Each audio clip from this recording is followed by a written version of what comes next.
Hello teacher, my name is Paula Sarmiento and in this video, along with my classmates Sullivan Ocampo and Eva Maria Vizcaíno, we are going to explain the process of our project about the implementation of project-based learning or PBL in the English classroom and assessment in language education.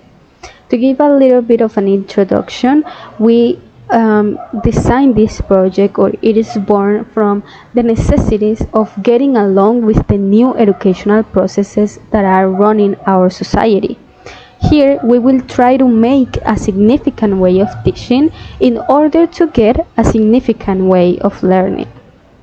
Then is when the new pedagogical approaches are taken into account because they are that new way that covers the necessities of the new students' population.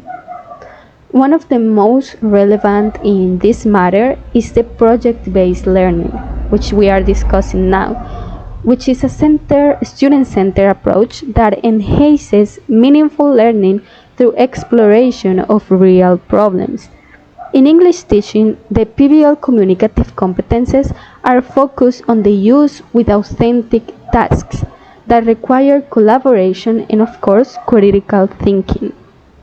Our project, Cooking Show Menu Design Healthy or Junk Food in the School Cafeteria, is designed for A2 learners or upper primary. This addresses a relevant issue within the school context, the necessity of improving students' eating habits while the decision-making process is also activated. The idea is, of course, to engage students in the creation of a healthy cafeteria menu so that the project can connect language learning, of course, with real-life application. The learners are not just exposed to key vocabulary and grammatical structures, but they are also enhancing to justify their decisions and their opinions, to negotiate ideas and to present solutions in English. In this way, the project integrates language development with health awareness. Okay, so now let's talk a little bit about the context of this project. It is designed for A2 or elementary learners with ages between 9 and 11 years old. At this stage, learners are able to understand and produce simple sentences, to express their opinions, and to use vocabulary that is familiar and related to everyday topics. On the other hand, the school context presents a common issue, which is that students tend to prefer junk food over healthy food, and the cafeteria lacks a menu that can regulate this situation. In addition, the students have limited opportunities to use English in meaningful ways or real-life situations. Given this context, we have created the next questions. Hello teacher, my name is Eva Maria Vizcaíno. Our PBL project is called Cooking Show Menu Design. Here students are supposed to solve a real problem helping the school cafeteria in order to create a healthier menu. Before we start, students will need linguistic preparation so that we are able to solve the problematic. First, they develop lexical competence in the semantic fields of food and health, learning vocabulary related to healthy and junk food.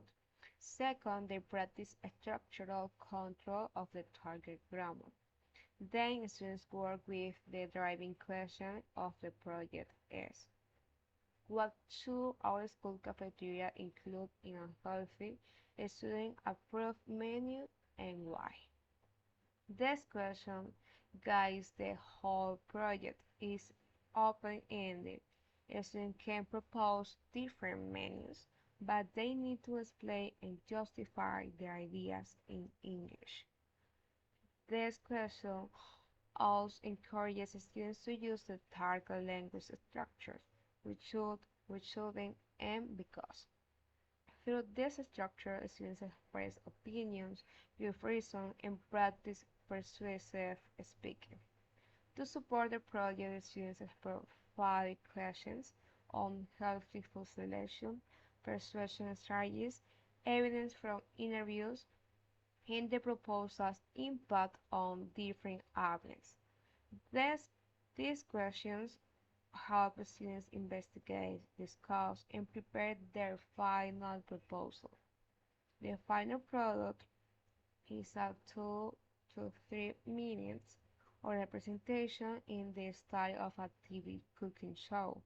In groups, students present a healthy weekly cafeteria menu with 3 to 5 choices. In addition, they will explain at least one food that shouldn't be included in the menu. Here, students have a role. Each must play as a host or presenter. So everyone participates in speaking. Then they must have to persuade an audience that their menu is the best option for everyone. They have to take into account other students' opinions and make a reflection of that. In this way, their proposals are based on collaboration and student voice. This makes the assessment authentic because students solve a real problem, speak for a real audience, and use English for a meaningful purpose. Hello, teacher. This is Sullivan Ocampo, and I'm in charge of the last part of the video. So let's talk about the skills developed and the assessment. So, first, with the skills developed, we can say that throughout the development of this project based learning experience, students are engaged in a variety of tasks that foster both linguistic competence and broader cognitive, social, and communicative skills. From a language learning perspective, the project provides meaningful opportunities for students to use English in context, promoting the integration of the four core skills speaking, listening, reading, and writing. In particular, learners strengthen their speaking abilities by expressing opinion, justifying their ideas, and presenting their proposals to an audience. At the same time, writing is developed through the construction of simple but purposeful sentences that incorporate target structures such as should, shouldn't, and because, allowing students to articulate reasoning in a clear, structured manner. In addition to linguistic development, the project significantly contributes to the enhancement of critical thinking skills, and those students are required to analyze information, evaluate different food options, and make informed decisions regarding what should or should not be included in a healthy menu. This process encourages them to move beyond simple identification of vocabulary and engage in reasoning, comparison, and justification.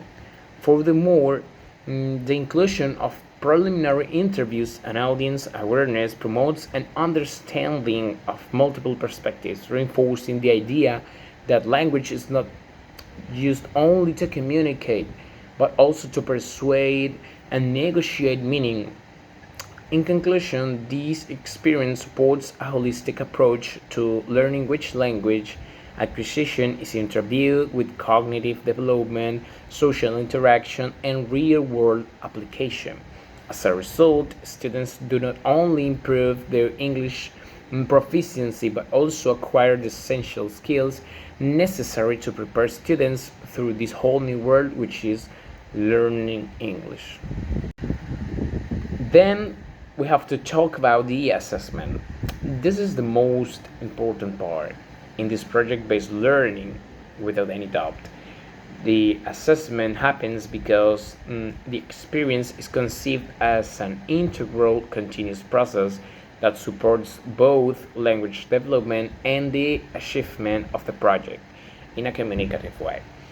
In addition, the alignment with a structure such as PBL incorporates an opportunity to make formative and summative assessment so that we can evaluate not only the final product but also the learning process in order to build knowledge and acquire new skills. In the formative assessment, we can say that it is implemented throughout the different stages of the project and plays a crucial role in guiding students through the process. During the work and interaction in the classroom, the teacher systematically observes students' participation, use of the target vocabulary, and the skills that are necessary to apply and the grammatical structures required also. Additionally, checklists are used to monitor students' engagement, collaboration, and progress. This assessment allows the teacher to provide constructive feedback on time. On the other hand, the summative assessment is centered on the final product of the project, the cooking show menu. At this point, students are required to present the proposed healthy menu and justify their choices in English, addressing a specific audience. The evaluation of this final performance is carried out through a rubric that considers multiple dimensions, including the use of vocabulary related to food and health, the correct application of grammatical structures, the clarity and coherence of the ideas. Ultimately, this assessment framework reflects a learner-centered perspective. Here, education is not limited to rating, but rather becomes an essential component of the learning process itself, fostering reflection, engagement, and the language usage in an effective form. So this is basically all for today, teacher. I hope you enjoyed this video. Thanks.